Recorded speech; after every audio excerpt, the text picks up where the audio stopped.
Hi, it's Marina from Frameright. In this tutorial, I will show you how to start using Frameright as an invited team member.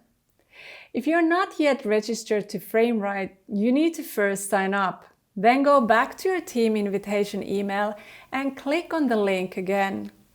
Now when you click the link and you are signed in to Frameright, you will find your team in the collection menu on the right-hand side.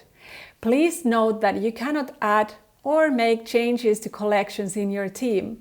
Only your team admin can do this.